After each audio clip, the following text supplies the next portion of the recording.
자, 오늘은 이제 인공지능하고 전쟁에 대해서 살펴보실 텐데, 우리가 지금까지 자율주행, 의료인공지능 각각 여러 가지 기술들 배웠죠. 네, 여러분들이 중간고사 때 열심히 보셨던 자, 그 내용들이 총 집합된 게 전쟁이다 말씀드렸습니다. 그래서 지난 시간에 말씀드렸다시피 인류의 과학기술의 발전의 전환점에는 항상 전쟁이 있었어요.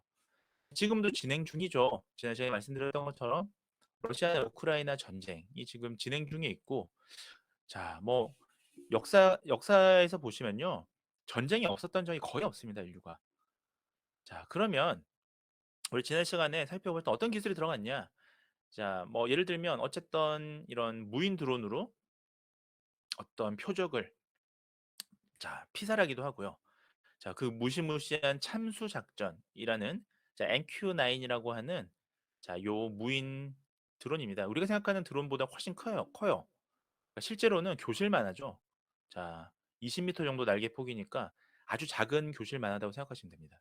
자, 얘가 와서 죽인 거죠. 자, 총사령관을요. 암살한 거잖아요. 자, 지금 제가 며칠 전에 또 재밌는 뉴스를 봤는데 한 일주일 전인데, 자, 미국에서 지금 이제 이 MQ9 부대를 만들었다고 하더라고요. 그러니까 이게 지금 최근에 이것도 최근 기사를 제가 지금 갖고 온 건데, 이게 지금 90대 정도 있는데 요 드론이요. 요 90대를 가지고 부대를 창설했다고 하더라고요. 그래서 이제 전문적으로 소위 참수 작전, 그러니까 무인 드론을 이용해서 소위 제거하고 싶은 사람을 제거하는 이런 특수 부대를 만들었다고 합니다. 자, 지금 결국은 이 얘기를 제가 말씀을 드린 이유는, 자, 앞으로 전쟁의 판세가 바뀌는 겁니다. 이제 사람과 예전에는 병력이 많으면 유리했는데, 뭐 딱히 지금 보면 병력이 많다고 유리한 것도 아닙니다. 왜냐하면 앞으로는, 자, 이게 나중에 이제 토론 때 저희가 모둠 토론 때 좀 다뤄볼 텐데, 나중에는, 자, 사람이 많고 적고의 문제가 아니라 이 기술을 선점하고 있는 나라냐, 기술을 선점하지 않은 나라냐의 격차가 심해질 거예요. 자, 무슨 말이냐면, 예를 들면 인공지능 쪽으로 빠르게 전환된 나라는 사람이 직접 나와서 싸우지 않고 이런 애들이 나와서 싸울 거고요. 그 다음에 그렇지 못한, 뭐 차별적으로 얘기하는 건 아닙니다만 현실적으로 아프리카라든지 조금 이제 개도국들은 사람이 결국 싸워야 되잖아요. 자, 그러면 사람하고 인공지능이 싸워야 되니까 결국은 아무래도 좀 승패가 불보듯 뻔하잖아요. 자, 그런데 그것도 무조건 속단할 수는 없습니다. 제가 오늘 후반부나 다음 시간에 말씀드릴 켄타로스라고 합니다. 우리가 뭐 이게 그리스 로마 신화에 나오는 반인 반수죠. 자, 허리 아래는 그 말이고요. 허리 위는 사람인데, 자, 이게 왜냐하면 이제 아직까지는 순수 인공지능만을 가지고 싸우는 게 아니라 사람하고 결합해서 싸우게 되고, 각각의 장단점이 있습니다. 자, 전쟁에서 사람이 유리한 부분이 있고 인공지능이 유리한 부분인데, 이거는 제가 후반부에 다시 말씀을 드리겠습니다. 자, 어쨌든 우리가 지난 시간에 이제 무기들에 대해서 배울 말씀을 먼저 드리고 나서 본격적인 말씀을 드릴게요. 자, 결국은 미래 전쟁은 무인 전쟁이다라고 지난 시간에 말씀을 드렸고, 자, 지난 시간에 보여드린 이거는, 자, 심지어 공중에서 급육인데, 즉 공중에서 기름을 넣어주는 수송 비행기 같은 거죠. 근데 이게 무인으로 운영이 되더라. 사람이 하는 것보다 훨씬 더 정밀하게 공중에서 관을 연결해서, 자, 전투기나 이런 데 기름을 줄 수가 있습니다. 자, 그렇게 하려면 굉장히 정교한 기술이 들어가고요. 그게 뭔지 뒤에서 살펴보도록 하겠습니다. 자, 이것도 뭐 지난 시간에 보여드렸던 건데 영상을 틀어드리진 않겠습니다. 자, 결국은 러시아 자폭 드론이 실제로 우크라이나 수도인 키이우를 공격했죠. 그래서 지금 무차별로, 이게 또 웃긴 게 지금 이란제 그 무인 드론이었어요. 그러니까 이란이 사실은 2020년에 그 이 피살됐잖아요. 그때 피살이 무인 드론으로 피살됐다고 말씀드렸잖아요. NQ9이라는. 그랬더니 이제 이란이 그 이후에 무인 드론을 엄청나게 양산합니다. 여러분들 이란 하면 되게 가난한 나라로 생각하지만 그렇지 않아요. 이란은 그 전 세계에서 네 번째로 그 무기도 많고 그 전쟁 능력이 우수한 네 번째로 높은 나라예요. 우리나라보다 전쟁 능력이 우수합니다. 그래서 무인드론 만들어서 지금 러시아에 아마 팔았겠죠. 그래서 러시아가 그걸로 공격했던, 이게 무슨 말이냐면 지난 시간에도 말씀드렸는데, 이제는 키이우는 사실은 우크라이나의 수도고 그러니까 전쟁이 지금 벌어지고 있는 지역에 조금 떨어져 있어요. 그럼에도 불구하고 이런 무인 공격이 들어오면 이제는 전장이라는 게 또 특정 지역의 전쟁이 일어나면 특정 지역만 위험한 게 아니라 전체가 다 위험합니다. 자, 이것도 지난 시간에 보여드렸죠. 자, 결국은 아마 이제 이게 지금 무기 회사에서 찍은 영상이었어요. 지난 시간에 보여드린 게. 근데 보시면 이제는 이 로봇 군인이 아마 이제 대중화 될 것이고, 그렇게 되면 얘는 미션을 정말 뭐 주변에 어떠한 방해가 있더라도 미션을 완수하거든요. 지난 시간에 보여드렸던 것처럼 아무리 넘어뜨리고 뭐 아무리 막 뭐 이 얘를 뱅글뱅글 돌려도 정확하게 사격하는 그런 모습을 보셨지 않습니까? 자, 이런 것들이 앞으로 굉장히 퍼지게 될 것이다. 소위 이제 비대칭 전력이라는 거는 뒤에서 또 말씀을 드릴 텐데, 과거에는 전술 핵, 전략 핵, 그러니까 핵무기가 비대칭 전력이었는데, 생각해 보면 핵무기를 가지고 있는 나라가 뭐 몇 개나 됩니까? 한 8개국밖에 안 돼요. 핵무기를 갖고 있는 나라가. 소위 이제 이걸 갖고 비대칭 전력이라고 말하는 건 정말 소수의 나라에만 국한됩니다. 자, 그런데 자, 이런 어떤 이제 AI 무기를 많이 갖고 있는 AI 무기는 이제 확산될 거 아니에요, 우리가. 여러분들 뭐 갖고 있는 스마트폰은 특정 나라의 사람들만 갖고 있지는 않지 않습니까? 자, 스마트폰이 확산되듯이 AI 로봇도 확산되고 AI 무기가 확산되면 그야말로 이제 비대칭 전략이라고 우리가 얘기할 수 있는 겁니다. 자, 경제력이 AI 무기를 도입하지 못하는 나라들은 예, 이제 문제가 되죠. 핵은 달랐어요. 핵은 핵 확산 금지 조약이 있었잖아요. 그러니까 핵은 지금 핵을 먼저 선점하고 있는 8개의 나라 외에 아무리 돈이 많아도 핵을 개발할 수가 없습니다. 그런 조약이 있어요. 우리나라 같은 경우에 지금 세계 경제 지금 12위 나라잖아요. 근데 핵을 개발할 수 없습니다. 자, 그 허가 없이는. 하지만 AI 로봇은 언제든지 도입할 수 있죠.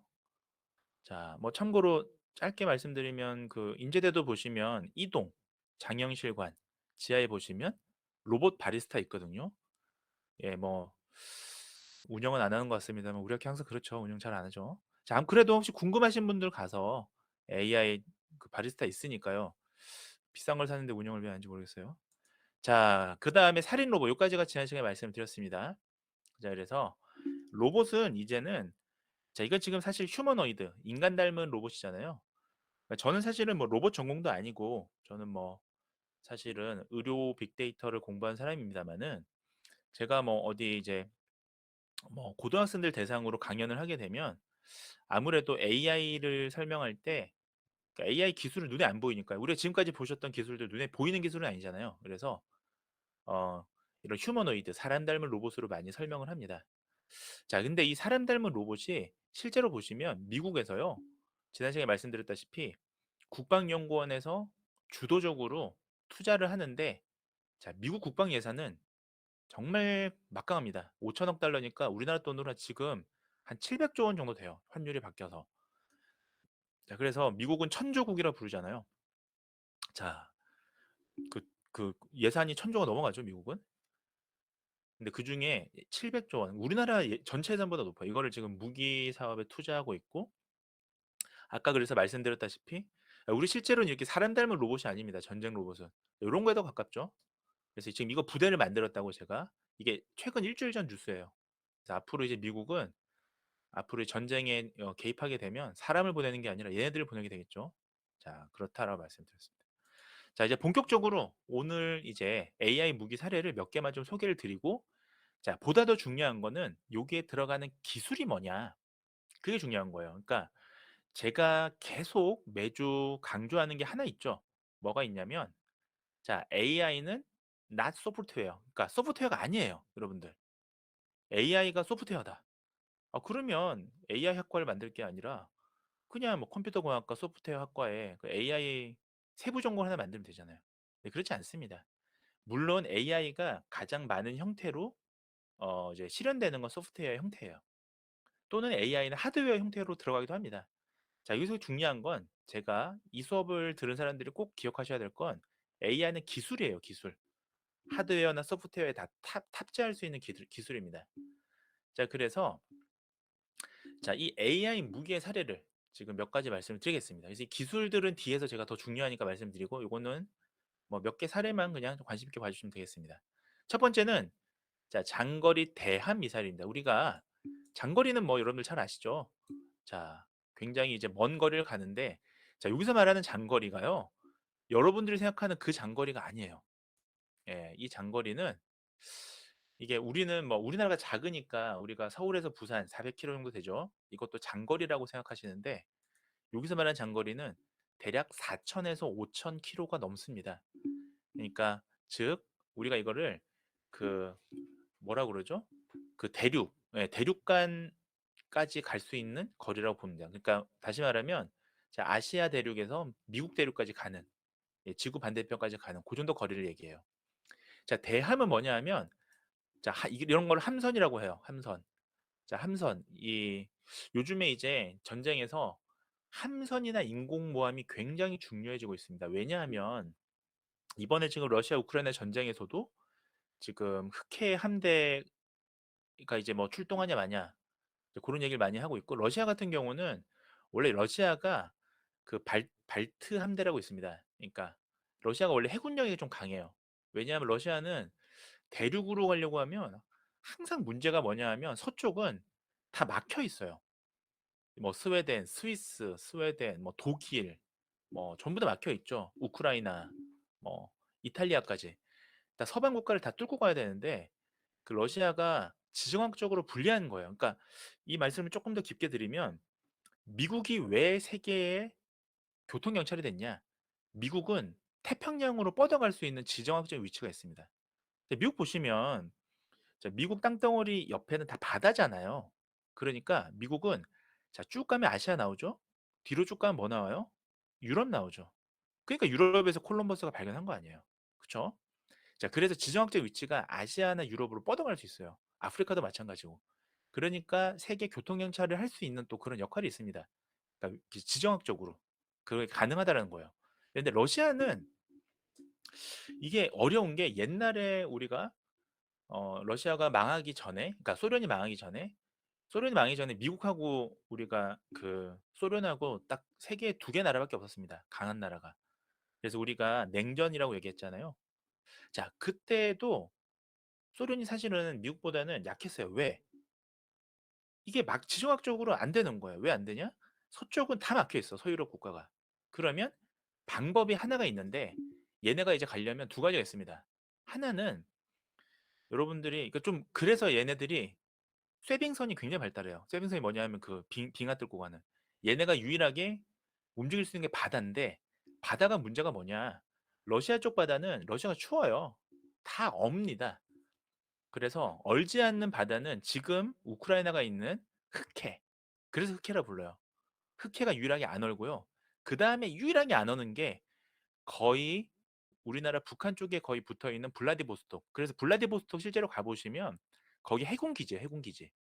블라디보스톡에 사는 러시아 사람들은 한 40%가 군인입니다, 군인. 자, 이게 왜 했냐? 그러면 부동항이 두 개밖에 없는 거예요, 지금. 그러니까 다시 얘기하면 자, 그 발트해 쪽으로 가는 고기 그 흑해 쪽에 항구가 하나 있고요. 그러니까 항구가 있는 거야, 하나. 딸랑. 안 오는 항구가 부동항이. 그다음에 블라디보스톡에 항구가 하나 있죠. 그럼 어떻게 그러면 얘네들이 과거에는 움직였냐? 이게 깜짝 놀랄 만한 사실인데 그 이 함대들이 위에 북극을 뚫고 갑니다. 그러니까 대단한 거예요. 북극은 뭐가 있어요? 얼음이 있죠. 근데 얼음이 완전 얼진 않아요. 북극은 빙하가 떠다니잖아요. 그러니까 바다도 어느 정도 약간은 안 얼어요. 생각보다. 그러니까 고기를 뚫고 갑니다. 근데 빙하라는 게 여러분들 실제로 보시면 우리 눈에 보이는 거는 빙산이 산이죠, 산. 사실 우리 빙산이라 부르잖아요. 자, 그 빙산이 떠다니는 걸 빙하라고 합니다. 자, 근데 보시면 바다 위에 수면 위에는 뭐 조그매 보이지만 실제로는 바다 밑에 보면 굉장히 이게 산 같은 거 산. 정말 큽니다. 그러니까 쇠빙선이 그걸 뚫고 가는 거예요. 네, 그렇게 움직여 왔습니다. 그러니까 제가 이 말씀을 왜 드리냐면 전통적으로 러시아는 육군보다 해군이 강했다. 그 말씀을 드리는 거예요. 러시아 해군은 그래서 발트의 함대라고 해서 해군이 강합니다. 자, 그래서 지금 제가 이 말씀을 왜 드렸냐면 이런 나라들하고 이제 싸워야 되는데 자, 이 함대를 포격할 수 있는 게 과거에는 전투기였어요. 자, 그런데 전투기로 생각해 보세요. 이게 함대라는 게 실제로 보면 엄청 크다고요, 함선이. 자, 이지스급 함선 이런 거 굉장히 큽니다. 자, 그리고 항공모함 생각해 보십시오. 항공모함 뭐 정말 크죠. 거의 뭐 아주 작은 뭐 도시급, 뭐 작은 나라의 국가급의 무기를 장착하고 있잖아요. 자, 그런 것들을 전투기로 포격한다? 쉽지 않아요. 자, 그러면 뭐 큰 그러면 포격기로 한다. 자, 그러면 격추당합니다. 요 항공모함 요 보시면 여기 지금 대포들 있잖아요. 자, 이 지공포로 다 쏴버려요. 자, 그러니까 정말 빠르게 움직이는 전투기만 가능하죠. 자, 그런데 그래서 옛날 2차 대전 때 무슨 일이 있었습니까? 일본이 나중에 전쟁 후반부에 이 미국의 함선이 미드웨이 해전이라는 게 있었습니다. 미드웨이라는 곳에서 태평양에 이제 거기서 이제 미군이 승기를 잡아요. 자, 그때 함선이 엄청 많았어요. 미군이. 그때 출동한 항공모함만 2대였어요. 2대. 그러니까 항공모함이 한 번 출동하면 전투기가 한 40대가 따라갑니다. 그리고 이런 함선이 거의 30척 그 정도 되는 굉장히 큰 이제 정말 뭐 미군으로서는 도박을 건 해전이 미드웨이 해전이었고 미드웨이 해전에서 이겨서 결국은 태평양 전쟁에서 미군이 승기를 가져갑니다. 그리고 반대로 일본은 미드웨이 해전에서 져서 그 다음부터 엄청 뻗티기 작전으로 가요. 뻗티기 작전. 그래서 아우지마 섬 이런 데서 게릴라 작전을 합니다. 우리 앞서 그 말씀을 드렸던 것처럼 지난번에 게릴라 작전을 해요. 그러니까 나중에 미군이 열받아가지고 섬 하나하나 다 점령해서 갈 수가 없잖아요. 섬이 많으니까 필리핀에. 그 일본이 대동아 요 필리핀을 다 점령했었거든요. 어떻게 합니까? 바로 본토에 핵미사일을 쏜 거예요. 그래서 원자탄을 그래서 쏜 겁니다. 자, 뭐 여기에 대해서는 제가 썰이 많은데 공식적인 수업이니까 그건 나중에 말씀드릴게요. 자, 그래서 어떻게 했어요, 일본이? 자살 공격을 합니다. 가미카제. 가미카제가 뭐냐 하면 자살 특공대. 그러니까 요런 전투기로 쏘려니까 이 상대가 안 되는 거예요. 함선이 너무 커. 항공모함 같은 거는 전투기로 미사일 몇 대 쏴봐야 뭐 아주 명중 정밀 타격하지 않으면 뭐 거의 뭐 저기 타격이 없습니다. 어떻게 합니까? 잔뜩 폭약을 싣고 조종사가 직접 표적한 표적물에 이렇게 슝 가서 팡 부딪히죠. 그럼 물론 조종사는 죽죠. 자, 그리고 여기 폭약을 실었으니까 어느 정도 데미지는 주겠죠. 자, 근데 문제는 뭐냐? 이게 사람이 지난번에 말씀드렸다시피 사람이 본능적으로 자살을 하는 요런 방법식으로 가잖아요. 이게 심장이 왼쪽에 있잖아요, 우리가. 심장이 왼쪽에 있어요, 여러분들. 그러니까 꺾게 돼 있어요, 누구나. 그러니까 사람이 어떤 이 뭐 차도 마찬가지인데 뭐 어디 들이받겠다 할 때 나도 모르게 본능적으로 꺾게 돼 있습니다. 반사신경이에요, 이게. 왜냐? 왼쪽에 있는 심장을 보호하기 위해서. 왼쪽으로 핸들을 꺾게 돼 있습니다. 자, 그러니까 어떻게 돼요? 정밀 타격이 안 되는 거예요. 야, 가미가제 자살 특공대에 폭탄을 많이 실었는데 자, 여기 예를 들면 요 엔진에 딱 부딪혀야 얘가 폭발할 거 아니에요? 근데 엔진에 도착하기도 전에 왼쪽으로 꺾어버려서 다른 데 부딪히거나 바닥에 빠집니다.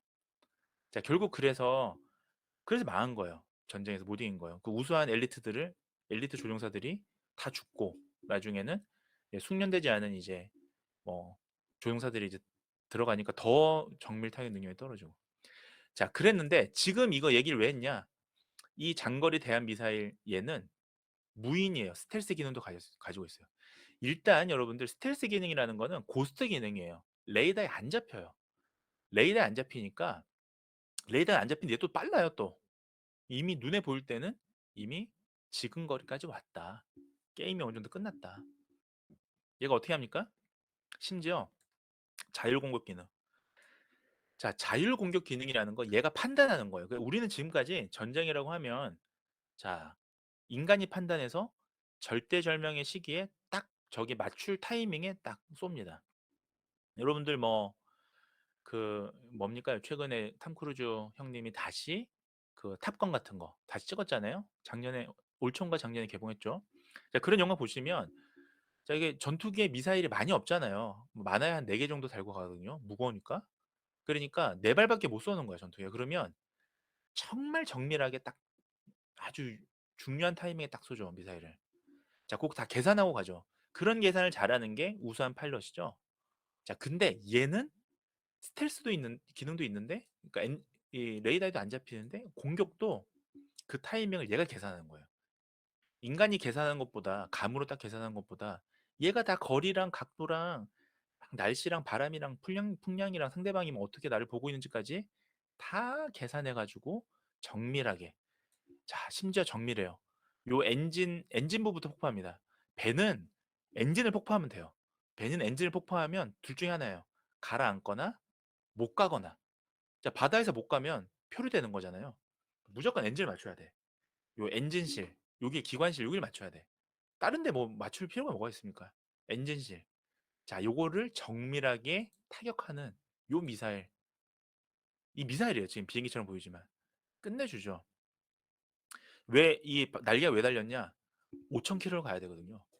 여러분들 5,000km를 가면 여러분들 0.0011의 오차만 있어도 그게 실제로는 막 몇 킬로 오차예요.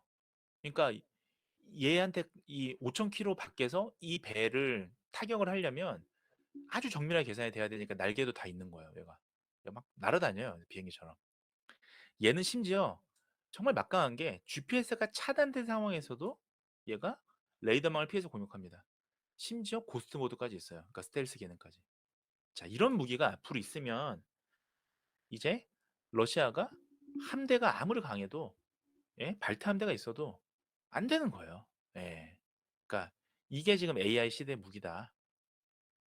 자, 두 번째 사례를 보시겠습니다. 자, 이제는 유능한 파일럿도 필요 없어요.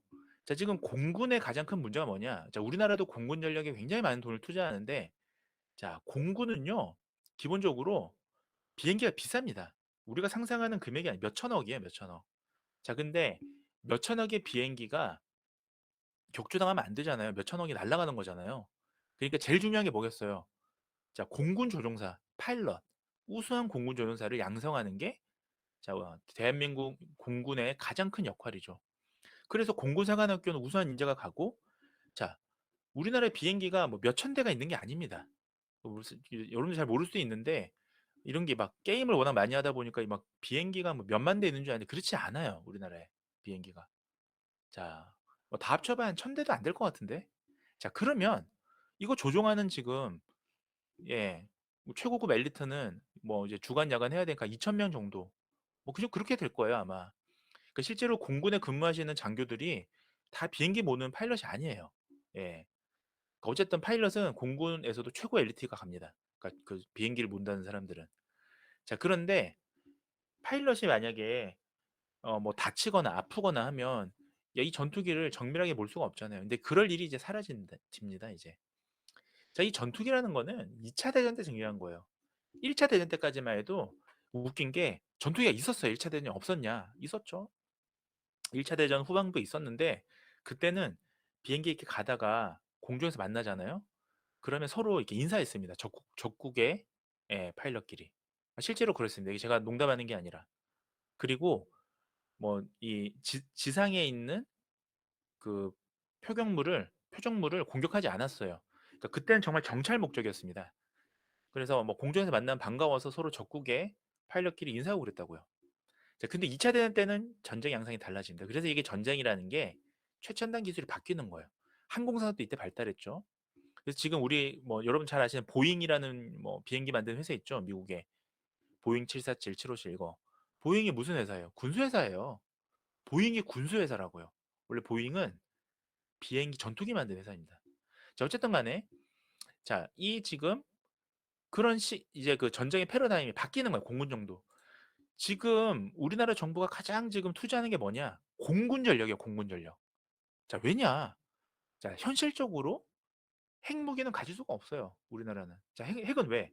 핵 확산 조약에 이미 가입이 돼 있어서 자, 지금 핵을 갖고 있는 10개 나라 또는 뭐 8개 나라 이외의 나라들이 핵을 가지려고 하면 엄청나게 예, 지금 굉장히 위협에 처합니다. 자, 북한 지금 핵실험했다고 완전 지금 막 폐쇄당하고 있잖아요. 막 세계적으로. 자, 그러니까 현실적으로 가능한 게 뭐다? 공군 전력이죠. 이 공군 전력도 약간 비대칭 전력이거든요. 자, 공중에서 탈거할 수 있으니까. 근데 이젠 바뀐다 패러다임이. 앞으로는 무인 전투기다. 자, 대표적인 게 이겁니다. 자, 여기 보시다시피 누가 봐도 X48B라고 적혀 있죠. 자, 이 X48B 얘는 뭐냐면요. 미국에서 야심차게 자, 다르파 미국 국방연구원에서 엄청나게 돌투자합니다. 자, 여러분들 이제 한 가지 좀 재미난 얘기를 해주면 자, 미국이 옛날에 냉전 시대에 소련하고 미국하고 있었을 때 자, 70년대까지만 해도 우주로 예? 우주로 그 우주선을 많이 띄워 보냈어요, 미국이. 유인무주성 같은 게 70년대 이후에 없어요. 더 이상은 사람을 보내지 않아요. 자, 그렇잖아요. 달 착륙 이후에 인류가 어디 착륙한 적이 없지 않습니까? 기술은 근데 그렇다고 그러면 그 우주항공 산업이 1970년대 머물러 있냐? 그렇지 않아요. 다 어디로 갔냐? 무기로 갑니다. 그래서 요 비행기들이 정말 뭐 우주선 못지않게 엄청난 이제 고급 기술이 들어가는데, 자, 얘는요. 얘 스스로, 그러니까 일단 무인 전투기니까 사람이 안 타겠죠. 자, 항공모함에서 지가 알아서 날아오릅니다. 자, 그런데 이것도 참 재밌는 게, 항공모함에서 전투기 나르는 게 이게 쉬운 게 아니라고요. 그 동력학과 바람의 방향과 이 출력이랑 이걸 다 계산해서 나르거든요. 왜냐하면 항공모함이 우리 지금 그 일반적인 그 공항처럼 아주 크진 않잖아요. 그렇다고. 그 정도 크기는 아니에요. 예, 항공모함은. 자, 그러니까 정밀하게 딱 저기 활주로를 날라서 딱 정밀하게 날라 올라야 되거든요. 자, 그것 때문에. 그걸 얘가 계산하는 거예요. 각종 센서도 달려 있고요. 그다음에 AI가 있습니다. 이 안에. 사람이 있는 게 아니라 AI가 있어서, 자, 표적을 지가 한번 딱 정하잖아요. 네. 미션 무조건 완수. 자, 사람은 주저주저하다가 그냥 돌아올 수 있는데 얘는 어찌 됐건 미션을 완수하고 돌아옵니다. 엔진도 밑에 안 달렸어요. 위에 달렸어요. 이렇게. 비행기 3개 엔진. 약간 외계인이 타는 그런, 약간 UFO 닮았죠. 어떻게 보면 약간. 자, 이게 2013년도에 테스트에 성공하고 지금 실용화돼 있습니다. 자, 미국은 지금 이런 게 있는 거예요. 지금 이 천조국 미국은 무인 전투기가 있어요. 미국하고 싸우면 너 견뎌낼 나라가 어디 있겠습니까? 이런 AI 무기가 있는데, 아까 얘기했잖아요. 700조를 쏟아부는데 1년에. 예, 이런 로봇 산업에. 그러니까 이런 로봇을 만든 게 아니라 이런 괴물을 만든 거죠. 무시무시하죠. 영상이 있는데, 이게 실제 이제 운영한 영상이 있는데 제가 보여드리지 않겠습니다. 시험에서. 자, 미국이 그러면 지금부터는 이제 세 번째 무기 사례 말씀을 드릴 텐데, 자, 미국이 여러분들 한번 생각을 해보셔야 돼요. 그러니까 이 AI라는 이제 앞으로 지금 이제 후반부에 말씀을 드릴 이 최첨단 기술이 이제 전쟁에 투입되는데, 이런 거 하나 개발하는데 여러분들 엄청난 돈이 들어갑니다. 여러분들 차도 하나 개발하는데 돈 엄청 들어가거든요. 거의 뭐 몇천억 들어가요. 차 하나 개발하는데. 얘 하나 개발하는데 얼마 많이 들어가겠습니까? 자, 근데 이거를 만약 테스트해서 이게 실패하잖아요. 공중에 터지잖아요. 그러면 예를 들면 5천억이면 5천억 날아가는 거죠. 눈앞에서. 예, 불타버리는 거죠. 자, 그럼 어떻게 합니까? 무지하게 시뮬레이션을 합니다. 이제 그 얘기를 하려고 해요. 자, 세 번째가 이제 요거 얘기해드리고, 그럼 여기 들어간 기술이 뭔지를 제가 뒤에서 말씀드릴게요. 세 번째 무기 사례는, 자, 아까 얘기했던 무인 드론인데, 자, 이거를 정확한 용어를 말씀을 드려야 돼. 정확한 용어는 무인 드론이 아니고요. 무인 드론은 여러분들이 그 뭐 갖고 노는 드론도 다 사람이 타는 거 아니잖아요. 그 무인 드론이지 다. 촬영용 드론도 무인 드론이잖아요. 예, 방송국에서 쓰는. 자, 무기로 쓰는 건 뭐라 부르냐면 반 테러용, 뭐 또는 대테러용이라고 부르기도 합니다. 반 테러용 자율적 드론이라고 해요. 자, 혹시나 나중에 뭐이 문제가 중요하다는 게 아니라 기말고사 볼 때 이런 용어를 쓸 때 반테러용이 아니라 뭐 대테러용이라 쓴다고 해서 제가 뭐 오답이다 무조건 이렇게 하지 않아요. 이번 중간고사 때도 저희가 무지하게 그 대학원 선생님하고 고민해서 정말 유사한 답은 맞은 걸로 해드렸어요. 공정하게 같이 의논해서. 그러니까 뭐 예를 들면 뭐 기기인데 기계라고 쓰거나 그럼 뭐 당연히 뭐 맞는 거죠. 그걸 뭐 틀도 할 수 없잖아요. 자, 반테러용 자율적 드론 어떻게 이게 활용됐냐? 자, 이것도 사건을 말씀을 드리겠습니다. 2016년에 참 많은 사건이 있었네요. 우리 처음에 배웠던 플로리다 주의 그 테슬라 그 최초의 무인 자동차 사망 사건도 2016년에 있었죠. 자, 2016년 여름에, 자, 이 다르파는 뭐냐? 계속 거듭 말씀드리지만 미국의 국방연구원이에요. 다르파가 한 가지 실험을 합니다. 이게 정말 또 역사적인 사건이에요.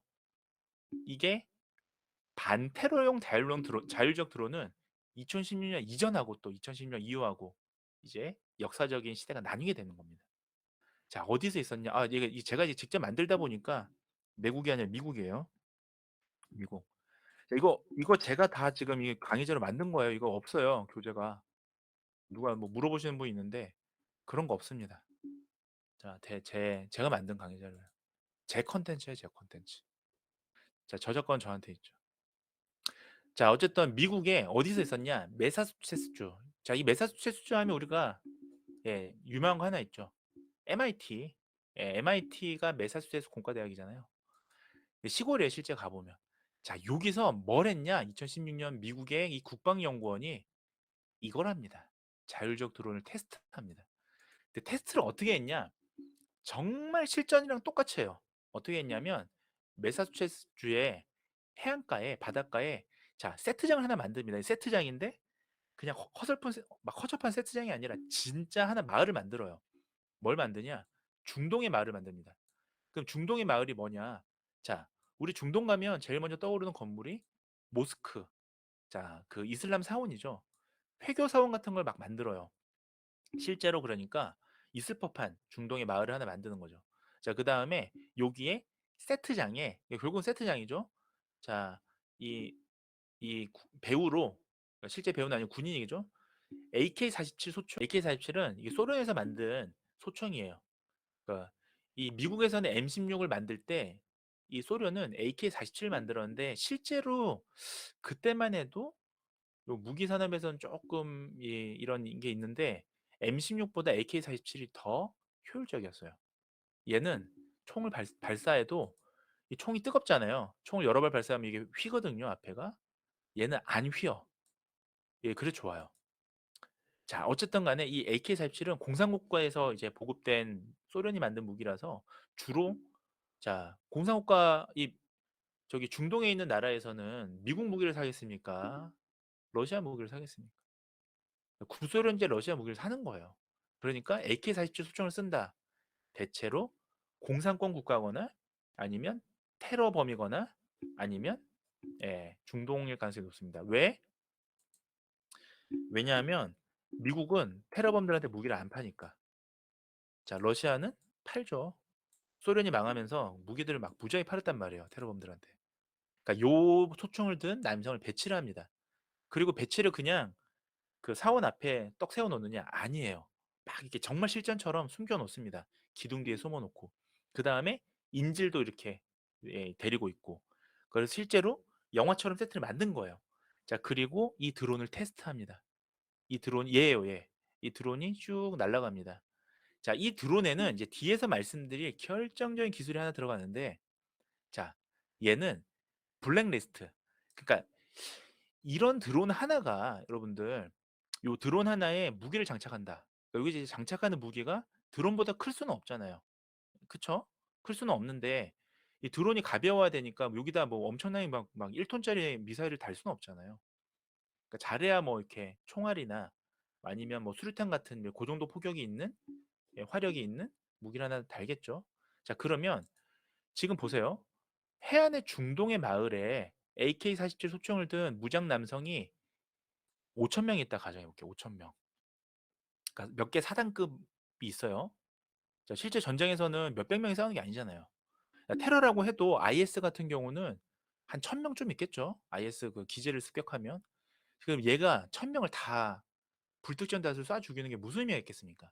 의미가 없는 거야. 왜? IS는 그러면 1,000명이 죽잖아요. 근데 그 지도부가 살아 있잖아요. 그럼 다시 가서 IS 테러범을 모집할 거 아니에요. 다시 그럼 키울 거 아니야. 무지하게. 그죠? 그러니까 핵심은 뭐냐? 지도부를 타격해야죠. 자, 우리 이슬람 요 보세요. 예전에 이란의 솔레마니 사령관 이 사람 피습할 때 요 많이 있었다고요. 여기 장성들이. 근데 이 사람이 총사령관이니까 얘를 지금 피습하는 게 중요한 거예요. 다른 경호원을 죽이는 게 무슨 의미가 있겠어요? 그쵸? 핵심 인물을 피격하는 요런 작전에 쓰이는 거예요. 그러니까 어떻게 했냐? 얘가 얘 안에 블랙리스트, 소위 제거해야 될 주요 인물을 딱 등록을 합니다. 그 사람의 얼굴, 생김새, 말투. 자, 얼굴만 보면 몰라. 왜? 자, 보통 이런 사람들은 이런 총지휘관들 이런 사람들은 들어보셨는지 모르겠는데 각해무사라고 해서 자기랑 닮은 사람을 또 이렇게 왜냐하면 내가 죽을 수 없잖아요. 그러니까 보통은 좀 독재자들은요. 아마 그 북한의 김정은도 마찬가지일 텐데 자기랑 닮은 대역이 있습니다. 자, 근데 얼굴만 갖고 대역을 판단한다. 물론 이제 AI 기술로도 가능한데 혹시라도 1%의 대역일 가능성이 있잖아요. 예. 자, 왜냐 멀리서 이렇게 움직이면서 보니까 99% 정확하다면 1%에 오차가 있잖아요. 자, 그래서 어떻게 하느냐? 음성까지 다 봐요, 얘는. 이 기술 안에 우리가 지난번에는 우리가 그 컨버런셜 뉴럴 네트워크 CNN 우리가 컴퓨터 비전 기술을 말씀드릴 때는 눈으로만 보는 건데 그게 아니라 눈이랑 귀도 달려 있는 거예요. 이제 보이스까지도 다 분석합니다. 동일인지 딱 파악해요. 100% 얘다. 걔를 딱 등록하고 자, 뒤에서 이제 말씀을 드릴 텐데 자, 윈도우라고 해서 직사각형으로 딱 이렇게 표시를 합니다. 자, 이렇게 뒤에서 설명을 드릴 거예요. 자, 내가 만약에 자동차를 지금 인식하고 싶다. 그럼 이렇게 윈도우라고 해서 네모난 박스로 그러니까 이 드론 안에서는 그렇게 본다고요. 눈으로. 딱 얘 99% 확률로 이 차다. 1.0이면 100% 확률로 이 차다. 흰색 차다. 딱 하고 요 이제 표적물이 딱 되잖아요. 그러면 얘랑 만약에 타겟이다. 이게 이 사람이 표적이다. 얘들 안 죽이고 얘만 탁 쏩니다. 그것도 얘 총알이 많이 없을 거 아니에요. 드론이니까. 드론에 뭐 총알을 막 몇천 발 넣을 수 없으니까. 딱 5발이 있다. 5발 안에 한 발, 보통은 한두 발 안에 딱 바로 저격해요. 사람을 죽이거나 아니면 딱 그 아까 말씀드렸다시피 뭐 자동차면 엔진 같은데 명중합니다. 사람보다 명중률이 높아요. 사격술이 인간하고 비교할 게 아니야. 정밀하게 합니다. 자, 그렇게 해서 탁 피격합니다. 그거를 실제로 한 거예요. 2016년에 다르파에서. 자, 그랬더니 어떻게 됐냐?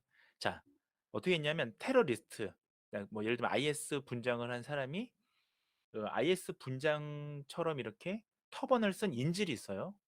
근데 딱 얼굴까지 목소리까지 인식해서 인질은 살리고 예, 그 블랙리스트 테러범 역할을 한 사람만 딱 공격합니다. 이미 그게 성공했어요. 2016년에. 2016년에 이걸 성공했으니까 미국이 2020년에 이란하고 미국하고 좀 사이가 안 좋을 때 이 이란의 총사령관을 실제로 참수 작전을 한 거예요. 만약 성공하지 못했다. 미국도 과감하게 못합니다. 이란은 세계 군사 강대국 순위 4위예요. 얘네들이 이란이 핵도 있어요. 핵도 핵무기를 갖고 있어. 맞아. 그러니까 이란이 그럼 핵전쟁 나는 거예요. 만약에 실패했으면.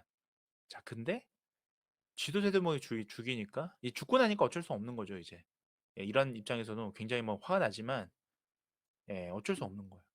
자, 그러면 여기 들어가는 이 욜로 기술. 자, 지금 제가 이거 중요합니다. 자, 오늘 배우는 것 중에 첫 번째 중요한 거예요. 첫 번째 기술은 자, 전쟁에서 욜로라는 기술이 들어갔어요. 욜로 얘기를 하면 여러분들 욜로 하면 골로 간다 뭐 그런 얘기하는 그 뭐예요? 그거. 한 번 사는 인생 징하게 살아보자. 그 욜로가 아니에요. 자, 욜로는 기술 이름이 semantic segmentation인데 이게 좀 영어가 좀 빠졌어요. 제가 나중에 고쳐 놓을게요. semantic segmentation. 자, semantic이 뭐예요? semantic. 의미를 아는. 그러니까 자, segmentation 따로 뗀다, 분할한다. 자, AI 눈으로 봤을 때 이게 차라는 걸 지금 알고 있는 거야. 자, 여기 카라고 나오잖아요. 자, 요 지금 욜로 기술. 자, you only look once. 줄여서 욜로라고 합니다. 지금 사실은 버전 5까지 나왔는데 자, 버전 4 기술을 일단 한번 보시고 나서 제가 설명을 드리는 게 좋다. 자, 이건 제가 유튜브에서 좀 갖고 왔기 때문에 다 보지는 않고 일부만 좀 보도록 하겠습니다. 또 시간 관계상. 자, 잠시만 기다려 주세요. 자, 이게 욜로다. 자, 욜로 기술 한번 보시겠습니다. 자, 일단 지금 이 실제로 영상이에요. 영상. 욜로는. 사진을 일단 볼게요. 그러니까 지금 정지한 상황에서. 자, 지금 이게 만약에 2016년도에 매사추세츠에 있었던 미국의 중동 사원이라고 생각해 보세요. 지금 실제 사원은 아니고 이거는 그냥 해변가인데 이런 곳에서 실제로 테스트를 한 거예요. 자율주행을. 그 대테러용 그 무기를요. 자, 보시면 지금 사실 사람 몇 명 안 되는데 이 해변에 자, 보세요. 얼마나 많은 지금 사물이 있습니까? 자, 우리 눈에 보이는 첫 번째 행글라이더가 있죠. 자, 행글라이더 생각해 보세요. 글라이더도 다 누가 똑같은 색깔이 똑같은 모양인가? 그렇지가 않아요. 글라이더도 색깔이 다 다르고 모양이 다르고 로고도 다르고 크기도 다를 거란 말이야. 우리는 눈이 있으니까 이걸 보면서 글라이더다 알죠. 자, 지금 이렇게 박스를 칩니다. 일단 욜로 기술은 이 사물의 의미를 알기 위해서 박스를 쳐요. 이걸 윈도우라고 해요. 윈도우 박스를 치고, 자, 얘 지금 뭐라고 돼 있어요? 글라이더가 1.0은 뭐냐면 100%예요. 얘 100% 글라이더다. 이해하고 있는 거야, 지금 이 인공지능은. 얘는 96% 가능성으로 글라이더다. 지금 이해를 하고 있는 거야. 인식하고 이해하고 있는 거야.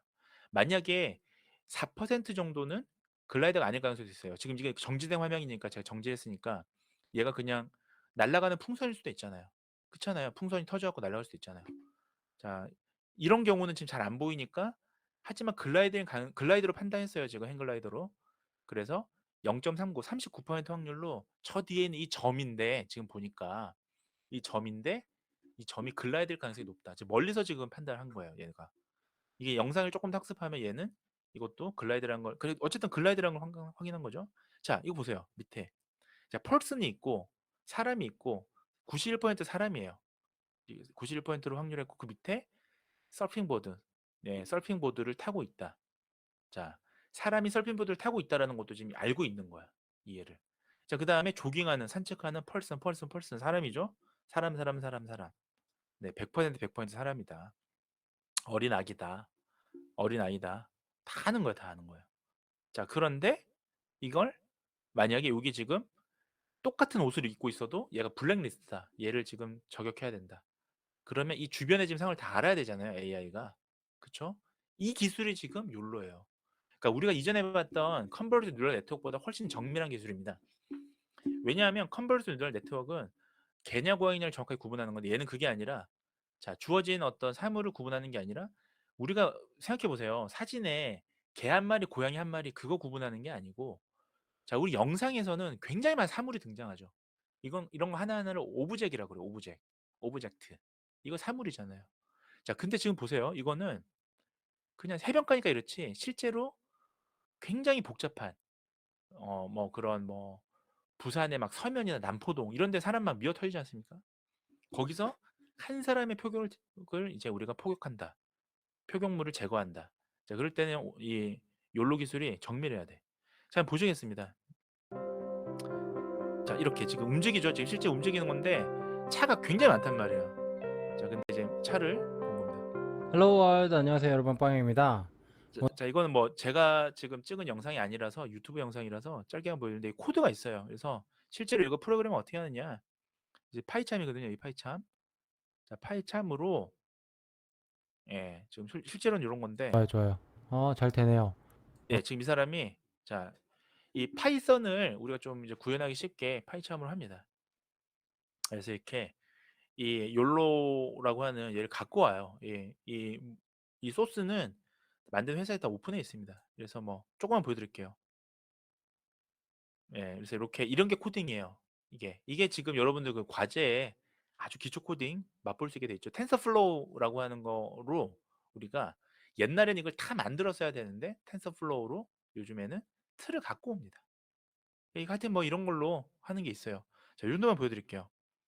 자, 그래서 이 기술, 그럼 이 기술이 뭔지 이제 좀 말씀을 드려야 되는데, 자, 시간 관계상 한 슬라이드만 더 말씀드리고 다음 시간 후반부에 이제 이 객체 검술 객체 검출 기술에 대해서 너무 복잡하게 얘기하면 여러분 전공자가 아니기 때문에 지금 제가 말하는 거 소화하기 어려운데 여러분 잘 듣고 있단 말이에요 지금. 그죠? 그러니까 제가 교양 수준에서 다음 시간에 이어서, 자, 사람하고 이 저기 인공지능하고 어떻게 이렇게 정밀하게 타격이 가능한지, 자, 사람의 기억 방법과 인공지능의 기억 방법이 어떻게 다른지 그런 내용을 제가 다음 시간에 좀 말씀드리겠습니다.